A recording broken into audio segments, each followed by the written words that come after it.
your domain of expertise. Schizophrenia is probably one of the most exciting fields in neuroscience, with psychosis and understanding how the brain can compute those states. So thank you very much for coming with us and talk to us about your work today. We appreciate that. I will leave and let you the stage. Right? Okay, thank you very much. Thank you.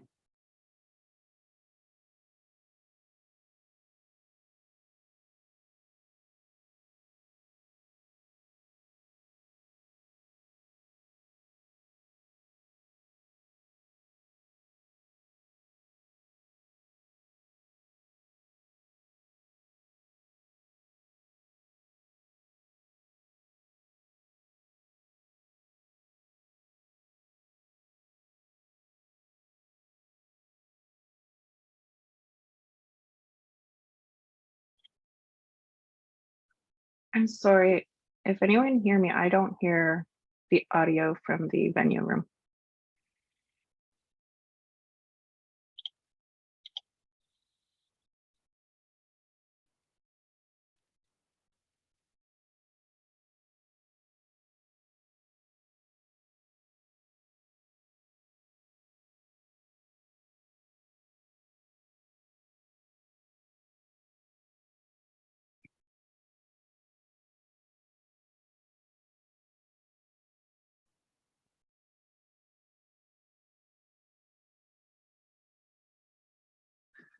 Hello. Yeah. Yeah, that's much better. Thank you.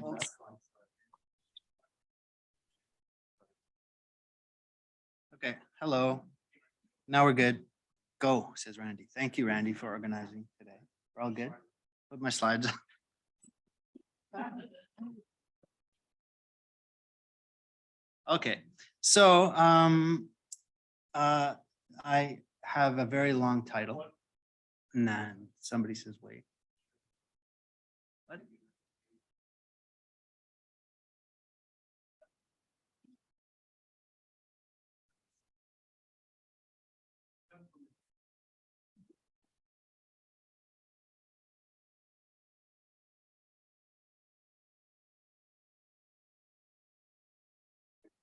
Okay. Well, anyway, I'm 15 minutes only, and then we have 40 or half an hour to talk. So anyway, I have very long titles. So I want to talk about the objective discovery approach. So hopefully by the end, and how it relates to functional brain imaging. So here I have a couple of quotations from Busaki. It says subjectively defined terms are, this is the problem he's saying about functional neuroimaging or about neuroscience, but I will be talking about functional neuroimaging. Subjectively defined terms are selected as independent variables, and their dependent brain variables are searched for. These terms are inherited from philosophy rather than derived from objective investigation of the brain itself or assumed to be real entities. So the point is, do we want to use the terminology that philosophy, he says, but also cognitive psychology or neuropsychology has bequeathed to us as ways to investigate the brain? Is that useful? He says, no. You have to do an objective discovery approach, which involves actually starting with measurements of brain activity and then working up towards what concepts those tell you that you measure. So he suggests that neuroscience should establish its own vocabulary based on brain mechanisms. So for my own research, this I agree with completely. Yet, this are some of my papers here. What am I doing? I'm doing papers on working memory, lexical decision, evidence integration. Those are all concepts that were given to me by psychology or cognitive psychology or neuropsychology. So how do I get out of this? I can't stop doing these. These are like 2022 papers. So at the same time, in the lab, we actually do objective, generating of cognitive processes from the data. So I'm transitioning out of this, but it's very difficult to sort of talk about new words that are not already bequeathed to us from other fields. So we have to establish our own vocabulary. So the goal for our lab anyway is to anatomically identify brain activity in macro scale networks, as well as their objective cognitive function. But the problem is that is a very substantial problem. The human brain, or more precisely, human brain activity is not just one thing we can measure. Each functional brain imaging method is limited to its own specific measures afforded by different types of brain activity. So we basically, for me, I didn't have an opportunity to intracranial record. But if you're talking about measuring macro scale networks, that's the goal of our lab. Intracranial recordings are not going to work. First of all, like we learned yesterday, this is always done on the diseased brain. And secondly, how many thousands of neurons can you really measure that method? I have here, if you could measure 5,000, you're measuring like about the probability of winning the lottery. It's 0.00006% of brain neurons. So we're not going to be able to discover macro scale networks that way. So we really have to choose between MEG or EEG or fMRI. And so, like Sam's talk yesterday, gave us a really good introduction to what MEG or EEG measures. And the challenge is going to be, well, now we're actually directly measuring some aspect of neural firing. But like to actually on a macro scale be able to identify which frequencies are correlated or coordinated in a certain way is very, very difficult, because even though we like to talk about theta, alpha, beta, gamma, and 4 bands, really there's kind of infinite number of bands of frequencies that are possible. And how do those work together, and how do they coordinate, and how do those networks actually piece together? That's a difficult problem. I don't think it's intractable, but it's very complex. And when you're talking about neural activity, you have 86 billion neurons probably inhibiting each other in certain ways. Very, very difficult problem. So luckily, fMRI is available. And this, of course, is influenced, the bold signal blood oxygen level dependent signal is, of course, influenced by neural activity, but it's not a direct measure of neural activity. So in some ways, that's actually a relief. For me, it sure is when I'm trying to measure macro scale brain networks. I can't deal with like the complexities of 86 billion neurons.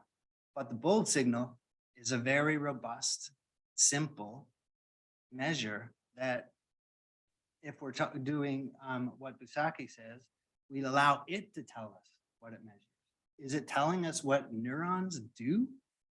No, it's not. It's telling us what bold signal does, which of course is pushed around by the need for oxygen from neurons, but it's so much simpler than 86 billion neurons and the frequencies they're firing at.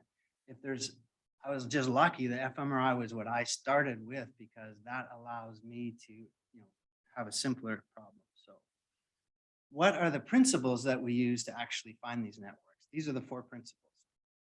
First, use a finite impulse response model, because that allows the true human dynamic response pattern to emerge from your data.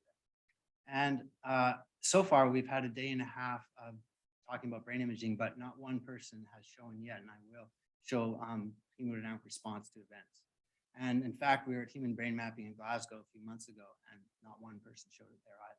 So that to me is shocking, that we, with the EEG, you see people will display the activity that you're actually measuring, but with MRI, it's always the picture, or it's a conductivity matrix. It's almost never the actual elicited bold signal from some type of task. So first, finite impulse response model will allow us to identify that. We want to use individual voxels if possible, because if we're going to find networks, if you parcellate in advance, you're forcing certain voxels to be together on the same network, which is not going to be the natural state. You won't be able to identify the natural networks. A voxel has to be able to participate in multiple networks. You have to use a dimensional type of approach. You can't have borders, because that's not the natural state. It's not like this voxel is on one network. That voxel could be on 2 or 3 or 4. The brain will tell you. Just ask Busaki. And then we need timing information, because we want to have a function associated with our networks. And that function is best interpreted by objective measures, which those objective measures are how the bold signal responds to tasks, or responds to some type of timing. It doesn't have to be like a working memory task. It can be internal events like now I'm mind wandering, now I'm not, or any other type of event you can get timing. But if we don't separate out the variance that's related to that timing information, the networks that we observe may not be interpretable, because well, resting state networks typically are interpreted by just looking at the anatomy. But what we really want is a hemodynamic response shape associated with every network. So if you can take out the variance that is related to the task timing first, every network will be related to the task, and you can interpret them better that way. So following those 4 principles, we still analyze working memory data. So this is a paper published in Cortex in 2020, but it just sort of shows an example. In this situation, 4 networks emerges, and we interpreted them based on working memory ideas, right? So this peaks first, this network peaks second, this network peaks third, and this one's kind of in between. So we said, well, this network's involved in coding, this is involved in maintaining, and this is involved in response. And you can kind of see from the neuroanatomy that that's not bad. And then the default mode, well, it just deactivates sort of in the middle. So you can kind of say we got encoding, we got maintaining, we got response, and we got default mode. Hey, we're finished with working memory. Okay, maybe, but the problem is that network, the same network, emerges all over the place. Exactly the same network. So it sure as heck isn't this is what we call maintaining. But what we do in our lab when we're not publishing stuff that sort of uses the terminology from cognitive psychology is that we look through every single moment that network emerged, and we try to make up an interpretation for what that network might be doing, not based on top-down type of ideas, but based on bottom-up evidence from observing the hemodynamic response shape, which is so rarely actually observed. So in this case, the same network. So here's when there's 6 letters in a working memory task is red, and when there's 4 letters is blue. When there's a delay, you get much more activity. This is a 4-second delay is dashed. So when there's a 4-second delay in 6 letters, you get much more activity when there's 4-second delay in 4 letters. And that's much more than even when there's no delay. So that's fitting in with the idea of maintaining information in working memory. But this other task has to do with silently saying to yourself the function of an object versus hearing the function of an object on a sound file. And we have much higher activity in this network when we're silently saying a function to ourselves than when we're hearing sound file play. So is that working memory? It's not working memory the way Badley would have had to think about it. It's more generating silently or attending to internal representation. And then this is another task that Donna Addis published, I think it was early 2000s. And this involves imaging the past and future. So in other words, thinking about what you might do in the future, imagining something in the future, imagining something in the past that you didn't actually do, and then recalling some information, or that control condition was actually creating a sentence out of 2 words. We find the same network.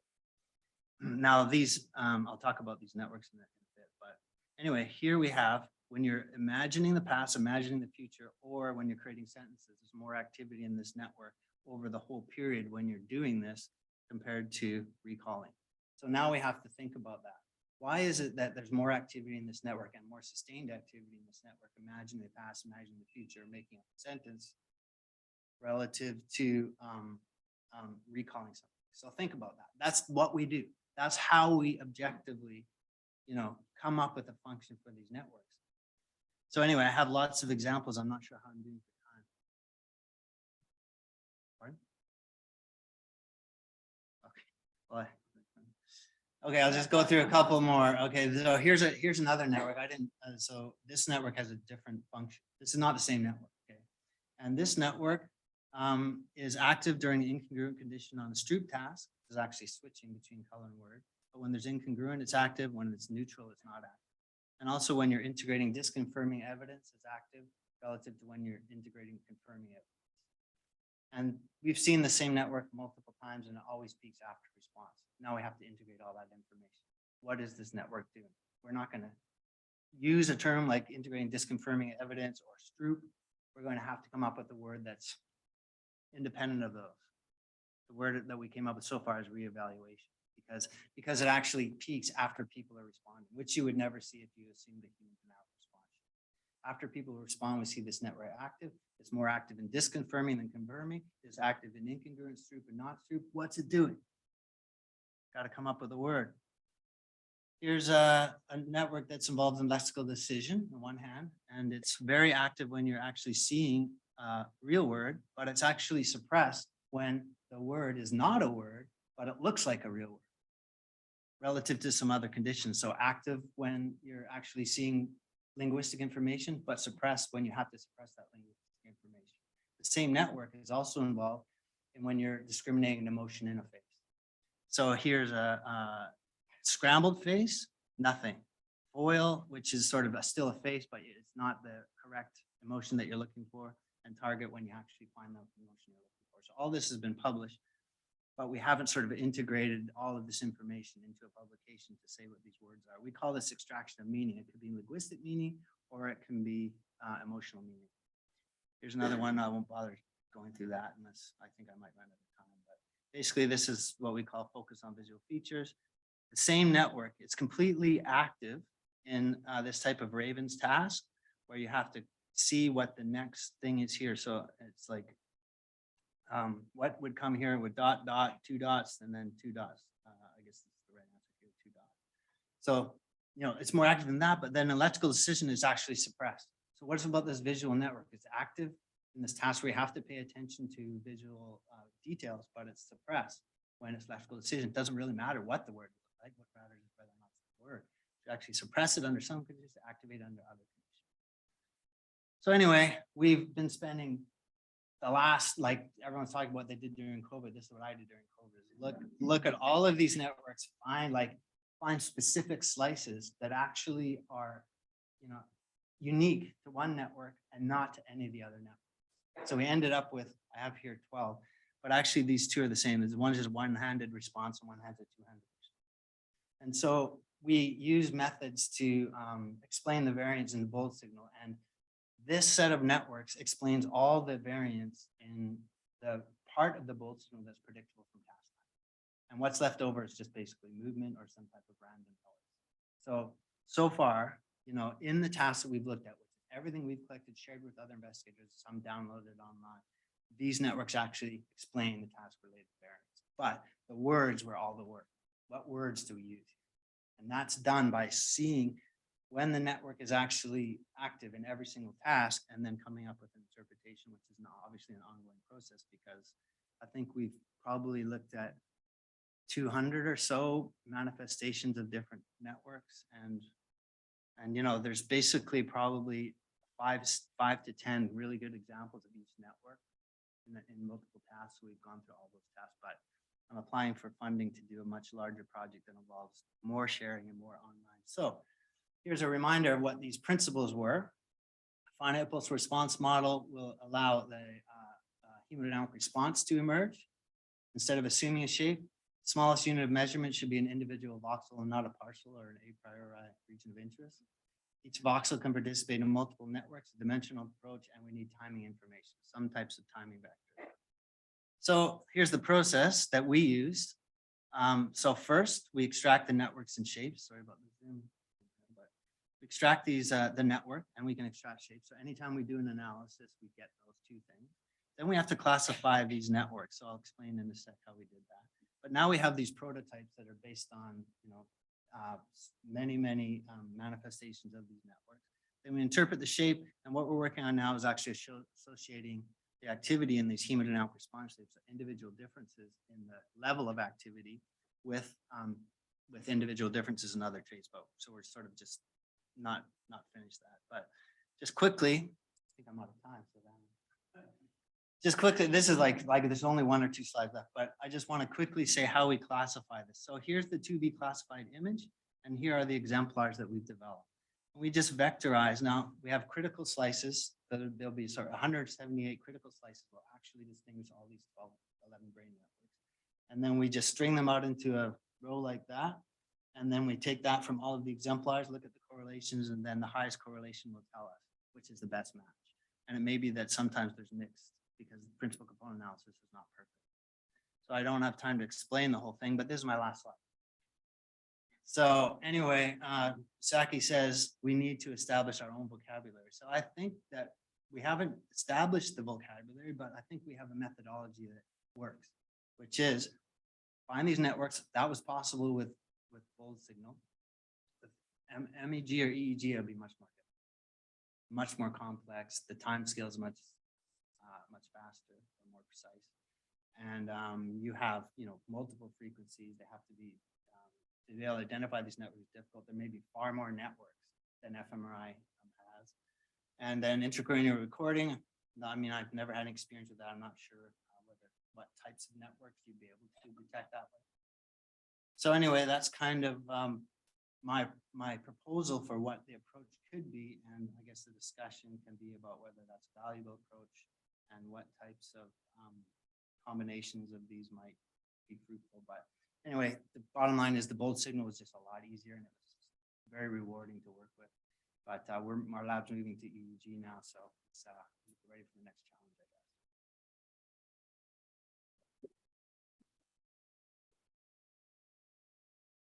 I guess. Thank you very much, Todd. I think like this is, I don't think students can appreciate how courageous it is to to advance those kind of idea and change completely the vocabulary, because we're not only changing the vocabulary, it's kind of like reversing the history, because in some way we all started in cognitive neuroscience from the psychology concept and try to put images on them.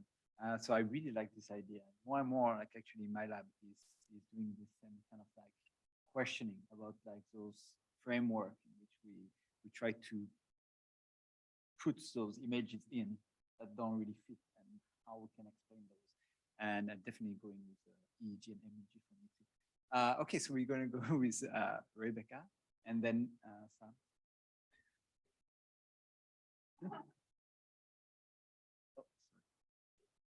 Todd, yes, two questions, one sort of more methodological and conceptual. So methodologically, isn't the sluggishness of the bold response? You've said in the past that the bold response is really useful because it allows you to fractionate, as a given number of networks, a certain taxonomy, right? Identify a certain taxonomy that's limited. First of all, there's not multiple. I mean, there are kind of you can measure frequency, right. Of course, the rest of the state people do. But when you're actually using task-based fMRI, the shapes that are produced by the bold signal in response to the signal are so simple. I mean, you saw that they're complex enough to spend years studying them. But that's, I think, one of the major kind of saving graces of using the bold signal. It's just very, very simple. Pushback you've got, people say, oh, well, how can you just identify, however much number of networks, have 9 or whatever it is, when the complex, when the brain networks observing all these different complex cognitive processes are so diverse, how could you just have that? And so your answer would be, it's just the simplicity and the crudeness in a sense. Well, it's the whole point of the talk, which is that we're not measuring neural activity. Right. We're measuring neural activity. We're even doing that's difficult. You want to come up with networks for 86,000 neurons, it's impossible. But EEG makes it possible. But with fMRI, it gets easy. I'm just trying to sort of grasp what it is about the bold signal that makes it sort of tractable. Well, I mean, it was a bottom-up thing for us. I didn't know that it was going to be this easy, but it turns out that when you actually take the task-related variance out first, and then you just let the data tell you what the bold signal is instead of assuming it. I mean, there's infinite shapes that you'll see of the bold signal. But the surprise was that the anatomy is reliably in each task. You can actually find a small set of networks in every task that we've done so far. But maybe when not all brain areas are great at eliciting the bold signal either. So it's not like, again, this is not a great study of the brain and the neurons in the brain, but it is a great study of bold signal. A great way, I think, to study bold signal, which is not the same thing. So when we have more powerful magnets and we have faster TRs and we can actually get into those brain areas that are not that great at eliciting a bold signal, we would probably find more networks with fMRI. But this is the most basic, fundamental kind of set, I think, that that we can we should understand that before we build on it more complexity. The second part of my question, very different. So you started with the Bizaki challenge. So do you think of cognitive processes differently? As somebody trained in cognitive psychology, has the bold response changed how you think about how cognition works, or how to categorize it? Well, for me, it's kind of made me move into a space that actually is separate from cognitive psychology. And that space actually gets to be more like neuropsychology. So I went to the University of Victoria as a graduate student. That's where my PhD is from, and that's a clinical neuropsychology. It was then, and it still is, a clinical neuropsychology school. So that was all about assessment. So we're going to have people do this test, and clinical, clinical neuropsychology can avoid these questions about causation, about complexity. It's just, let's see how the brain is doing. Let's measure this behavior and compare it to norms. So to me, fMRI gives us a way to measure some type of thought processes that are somehow in between neuropsychology and cognitive psychology. They're more general than cognitive psychology, but they're more specific than clinical neuropsychology. Because in clinical neuropsychology, you'll get a score and it'll be like this executive functions, right? This is, some type of memory, whether it's working memory or whether it's solid memory. And so, but this is, look at that one working memory experiment. We had 4 networks, all of them with different levels of activity. So if you, could say, we have a set of networks here, we can actually have a norm for how every network responds to every type of task. Let's say you've got, a battery, the matrix battery is 1 for schizophrenia. So you could actually norm each network in that battery to some extent. So you have a side of kind of like a new, potentially a new neuropsychology. So to me, it's no longer about lexical decision and working memory. It's about these new cognitive processes that fMRI is giving us that you couldn't get anywhere else. And so can that help us assess the patient? Can that help us understand delusions? Can that help us know how to stimulate the brain to affect, a certain type of behavior? So yeah, that's. I think that's great. Sal? Yeah, I mean, I hope I'm interpreting your talk correctly. I agree with you and Buzaki that we're kind of inheriting things from philosophy. And when you try to do a basic subtraction image, if you say there's attention and that's one atom of thought, there's your network. Memory, there's one sort of atom of thought, there's your network.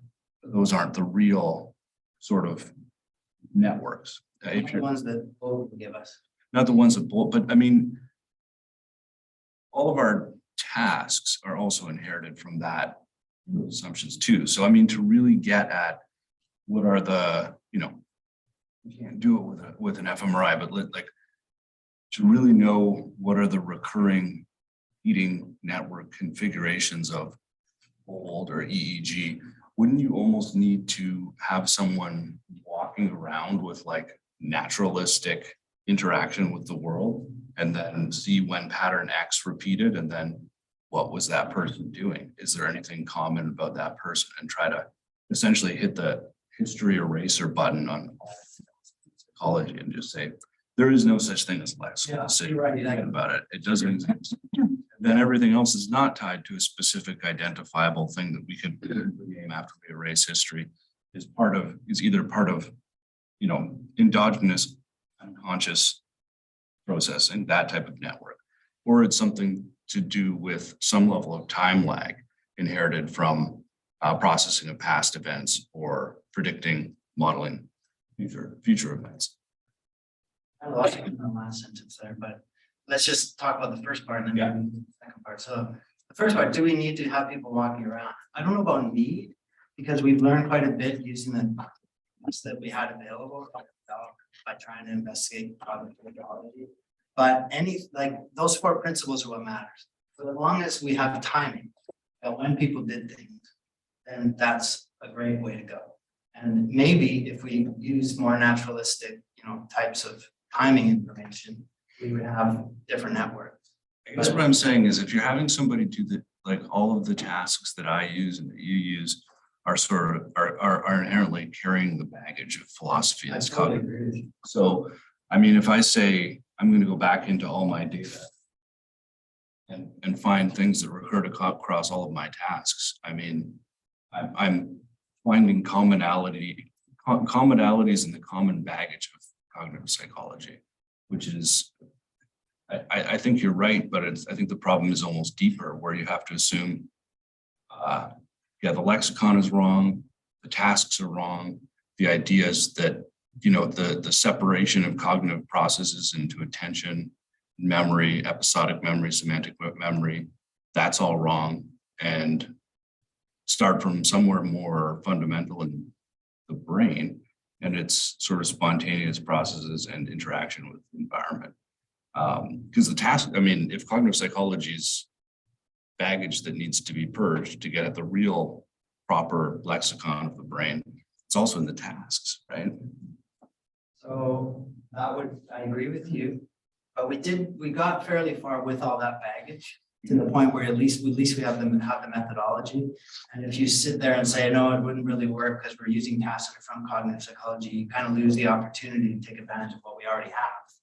But it would be better to completely not use those tasks and have naturalistic type of environments where you can get both signals when people are walking around, or maybe virtual reality, whatever it is.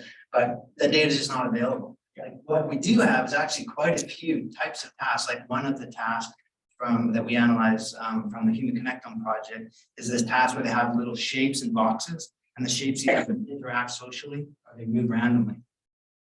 We analyze that, which I guess is this much longer type of thing. We're watching a movie. That's not a real, not naturalistic environment, but it's not the typical type of task we use. And then in addition, a lot of the tasks that we develop in our lab have to do with schizophrenia and measuring delusions, and they're not the standard types of tasks like that evidence integration type of task. So we do have quite a range, but you're right. I'd much rather if the project was all naturalistic fMRI and that I had the money to collect over the next 10 years all the data we're talking about. Maybe we will. Maybe that will be possible. Can I just ask a quick follow-up to Sam's? And that is, how would you parcelate, or maybe it's a question for you, how could you possibly parcelate all the experience that someone has walking around in order to get anything out of that? Like, don't you need to have some sort of repeating thing that people do so you can average things together? Yeah, I mean, yes. I guess what the way that No, don't give up. It's not what you think.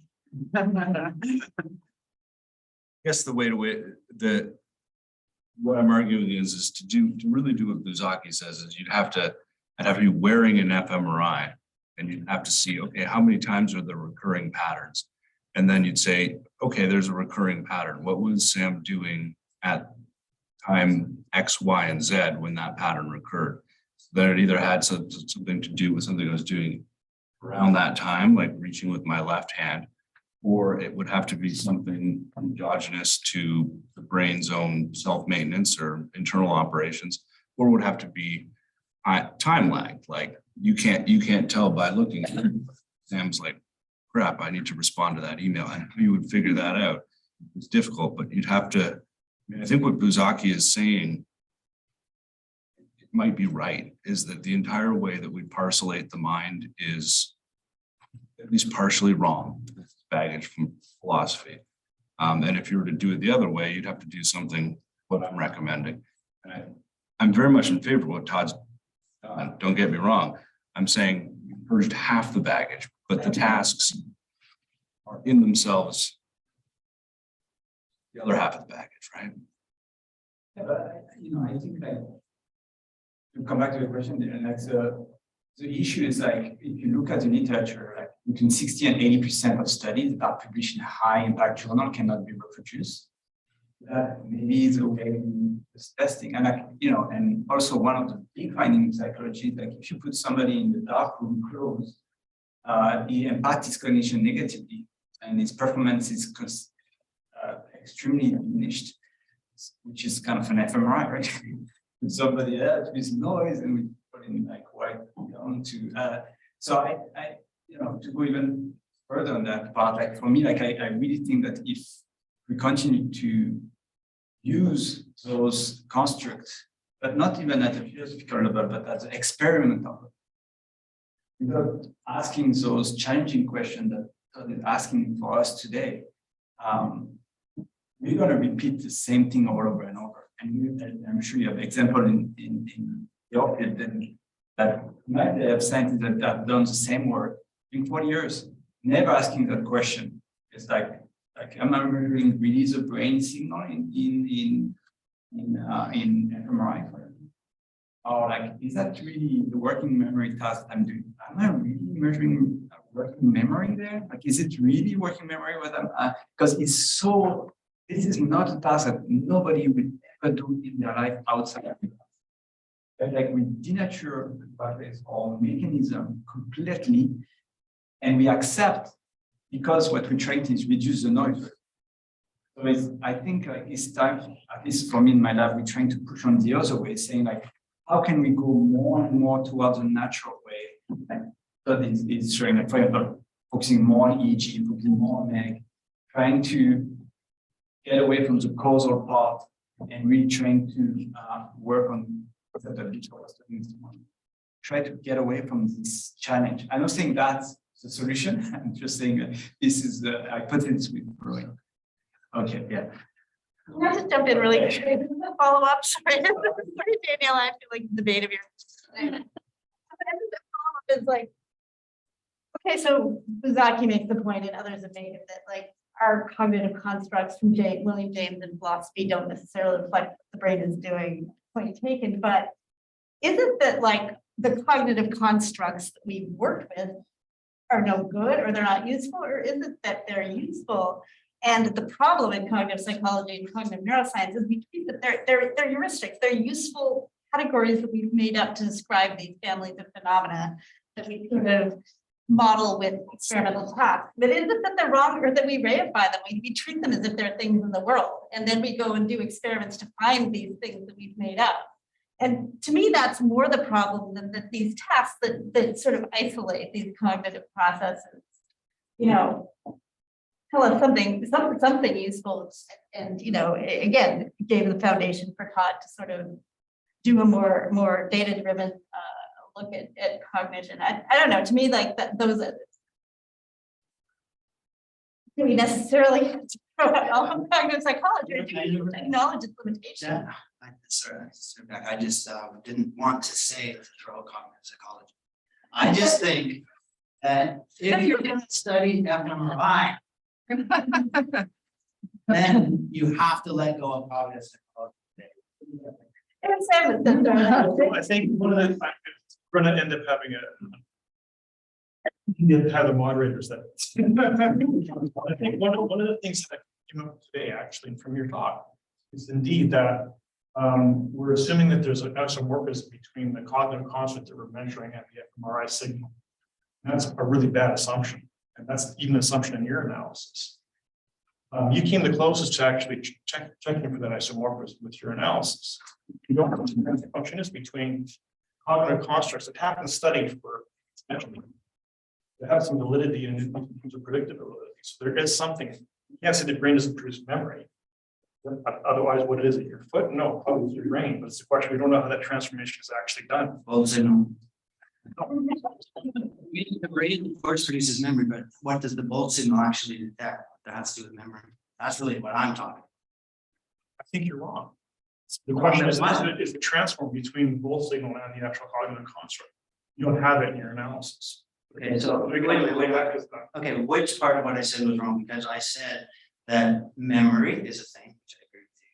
And then I said the bolt signal doesn't pick up memory, which it does respond to the process of. Sure, but you don't have anything in your analysis that tells us how to transform from the bolt signal to the emergent feature that is the cognitive construct. Yes, what I have is looking over hundreds of tasks and seeing how the bolt signal responds. That's we're getting back to this. Or to what Sam suggested. Getting back to the predictive. So wait a minute, you're saying you can never put any behavioral label on a bolt signal construct? I'm saying think a bit more how you get from the neuronal signal to the bolt signal to the cognitive construct. Not doing that, you're just predicting things. There's no mechanism what you're looking at. The closest we come is what she's or doing a generative model. Well, okay, so wait, Danny's like, yeah. This whole time, and I have nothing to say anymore.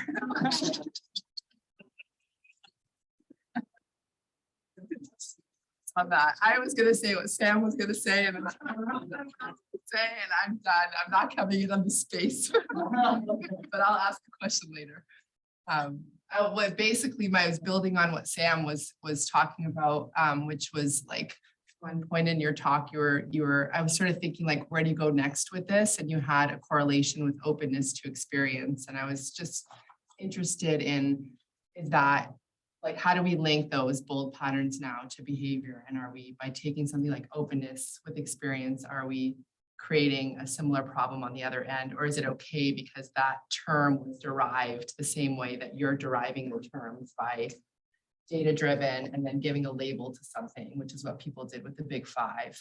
So is it okay because you're doing that, or would it be better to just give all the individual items and see what shakes out in a PCA or something? So yeah. Okay, well, so you're basically asking, okay, well, there's a couple of quite like whether it's, possible philosophically or whether it's practically possible. And the practical side is you have to come up with individual differences in hemodynamic response, which is what, of course, fMRI. So first of all, we have individual. Just to focus on what Randy and I disagree on. He's saying, I think, that you can't put a word to that. But do. But you're saying it's impossible. It's just that's a correlation that doesn't tell you actually how this is right. Okay, and with your question, it doesn't matter what word we put on. It doesn't matter. As if you're okay with just the anatomy, use that. Just look at the anatomy. Okay, so you actually have individual differences in the bold signal, and whether or not you want to put a word on what that bold signal does, or whether or not you want to just look at the anatomy, you can correlate that with any set of individual differences and other measures. Yeah, so my question was about those things. So- And are we, like, we've put labels on those behaviors that were or personality dimensions, and there's a whole historical context for how those were derived. And my question was, are we in trouble there too? If we ever, I hear Randy's point, and my question's actually removed from that. It's more just like, we want to connect, whether we agree on how we do it on the brain side, but now we've got a network that we want to correlate with a behavior. Are we in hot water on the behavioral side? And this can be the BFI or the Beck depression inventory or whatnot. Or are we okay there because the same methods were used to derive the openness to experience construct or whatever it may be? I just sort of wanted to hear your thoughts about that. So there's the independent variable side that I already talked about. You're talking about the dependent. Exactly, yes. And so the method that we use to find these task-based brain networks is the same method, of course, that we would use to predict individual differences in any range of variables from individual differences in hemodynamic response. And so those, of course, would just get thrown in the way you did with all the boxes in the brain. And then what you're doing then is taking individual differences in whatever measures it is, personality, cognition, whatever, and constraining the variance in that set to that which is predictable from brain activity. So now any components that you get out of that will be related to individual differences in the brain activity. And so you can go through the same process where you can try to label those components based on whether it's a combination of personality, cognition, or gender, or age, whatever it ends up being. So it's again an atheoretical exploratory. Right. Yeah, which is a little different from what you had on your slide, and is preferable, right? Right, yeah. Well, regarding Randy's point, and maybe this is what you were saying already, but I'm thinking of what you're doing as an exercise so that you can then do traditional experiments but with better categories, better tasks or something like that. Isn't that a value where, like, maybe you don't care initially what the mechanism is, but you can do better experiments if you're basing your tasks on clusters of brain activity. Maybe. I'm trying to help you here. No, but I don't that's your point, right? No, it's not really my point, but I guess he's asking, how are you going to do different experiments now that you have different networks to worry about? I really thought that, I mean, more focus on what Danny mentioned is to find out whether or not there's a correspondence with behavior, with the activity, the individual differences in the activity. It's not so much about doing more fMRI experiments. It sort of lost the fun for me when I realized I was getting the same networks from all different experiments.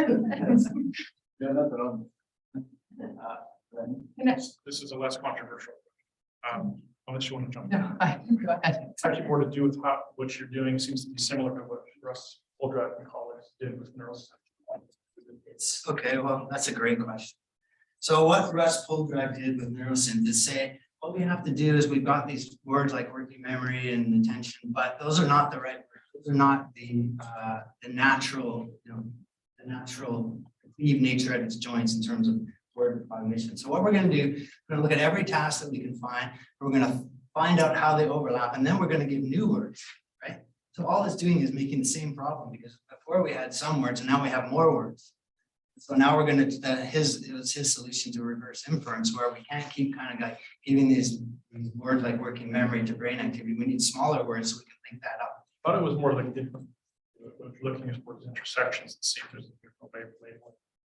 Sure. Well, it's just a different type of basically psychology between set of words. No, because it seems more to what you're doing, because you're using psychological driven tasks to identify commonalities. Well, if we're going to give labels to networks, we can forget about that. We can forget about it. We disagree on that, so people can decide for themselves whether they think that's possible. But really what we're doing is forgetting about all those words and just finding out what networks there are, right? Just let it tell us, and then let us tell us what the networks, what the hemodynamic response shape is for all those networks. That's kind of it. Words are more fun. Like maybe there isn't a word, maybe there isn't a good word, maybe it isn't possible. But I'm not going to sit there and look at the way this network activates over 200 tasks and then not come up with some theory about kind of what it might be doing. I mean, that's kind of like what we do as people who are interested in human behavior. So, but anyway, I just wanted to make the point that I don't think what Poldrack did is a solution. I think it's just leads to the exact same problem. And what we need to do is go from the bottom up, find out what the networks are, and then build it up from there. Okay. I have a boring methodological question about the way that you like quantify whether it's the same or a different network. And I think we've talked about this a little bit before, but can you unpack a little bit like your rationale for choosing those slices and then computing, I think you said you do a Pearson correlation, versus I was envisioning something more like a dice metric where you can take like a three-dimensional shape and see like if those actually overlap, like the percentage of overlap.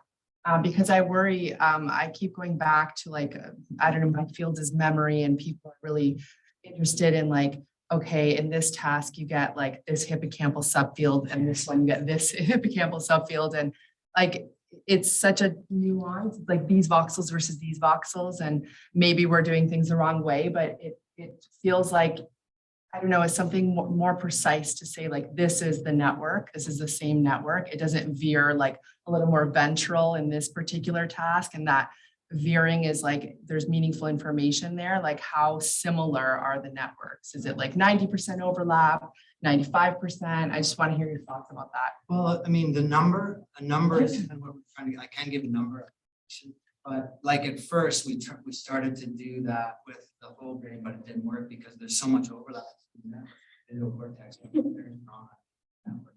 So I kind of gave up on it in a way that I did this for years, basically a way that ended up with only me being able to classify the networks, me as a person, because I knew the patterns and I just couldn't train anybody to find those patterns. So eventually, like this is what I did during COVID, is I just found the patterns, and I, have sort of burning out my eyeballs on a laptop screen and have, 6 or 7 or 8 different of these networks open. I go to the slice and I find, okay, that one's always in, when that one's there, also that one's there, and also that pattern there. So we went through and found probably about 5 to 10 patterns for each network that are only there in that one network. You were your own little machine learning algorithm. Yeah, because that's the thing with computer. Correlation couldn't do it because the whole brain was just like too much variation, but it ended up being patterns that we took out and we actually drew on the slices and gave names to that only our lab knows about because they're all stupid names.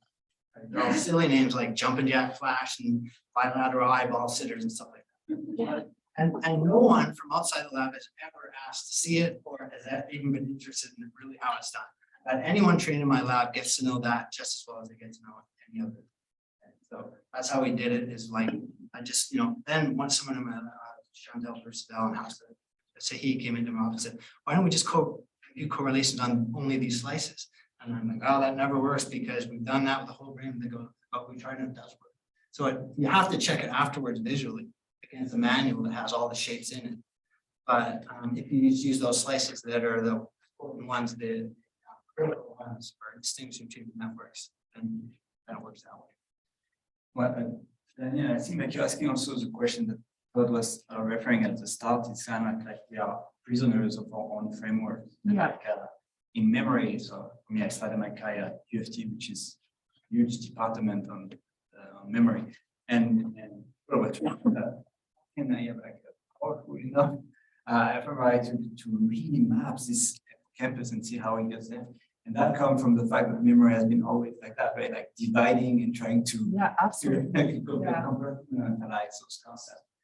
I think like at least in the approach that Randy and Victor and I are trying to push forward in some ways is to get away from the concept, which will be very hard in your field because I don't know how your reviewers will feel about that. But and that I think is one of common points of what I say today. I just forgot to mention another part about your question, which is that it's not the actual box, like if they're here or a few over, it's the overall pattern. Sure, yeah. Yeah, so it's like, those catch butt things where we click something, we can see a lamppost or whatever, it's like that, like a computer can't really tell the pattern, but a person can. Yeah, and like your point is fair. Like one of the reasons I brought it up is because I fear that that's a criticism that you would get. And I've asked you about this before because of people from my field and related fields who think that way. And it's hard to say. On my paper. Sure, yeah, and like I'm sympathetic to both sides, right? Because there's really cool stuff happening in those fields, but that's sort of, and like being trained that way also in Toronto, that was the first thing that kind of came to mind when I was reading through Todd's work, and we've had discussions about it, and so I fear that that's a criticism that could come back. And I think the nuance of how you say this is this network is something that's not trivial for somebody to get the buy-in for. So yeah, and it's for me like it's also at the technical level. We come back to that when we think this morning. I'm trying to general discussion there. Is this when you go to the detail, when you collect data, you see how much movement you have, and how the step in fMRI we have to go through to normalize our data. And to talking about voxel, it's like no sense to me, especially when you know that there is migration of neurons and and so I think there is an inherent limit that back to what you were saying today about the technology that we use when we talk about fMRI, go toward those questions, and we kind of like block our mind saying, okay, let's forget this limit and saying like a voxel is really that, so I'm going to talk like that when I'm interpreting my data. I think this is very dangerous, and that's where we go with what I was saying, answering with Dylan, is this notion that a lot of our studies are not replicated. So like we're talking about 60–80%. I mean, this is gigantic, and those are the best studies in the field. So even if we have a significant review, I think this is very important to ask those questions that we're asking today instead of like, like what is our framework? Are we really studying what we think we are studying? And there is this approach of reductionism, right? Like we're going to reduce the object we study as much as we can, like that we get rid of the noise. I think for me in my past is like I try to do this with clinical trial methodologies. And what I found at the end of the day is like I'm not satisfied with my 100 subjects that I have there. Really what I'm trying to study. And then I get another study that kind of like not really dependent. So I thought like this is really kind of like probably this generation of scientists that try to push that on the other way. We have faith also scientists. This is not precise enough, and they are right. But I don't see a way out, at least in my data, in MEG, and fMRI, that if we go toward the precision, we're going to have a sustainable answer that can be repeated over time. That's the dangerous part. Sorry. So thank you very much. So that was it. And the morning, and thank you.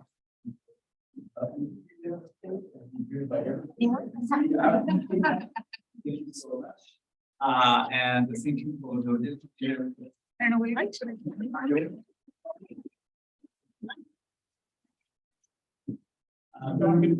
We'll be back at 2 p.m. So I enjoy your order and online. That's what I go for. That's. Yeah.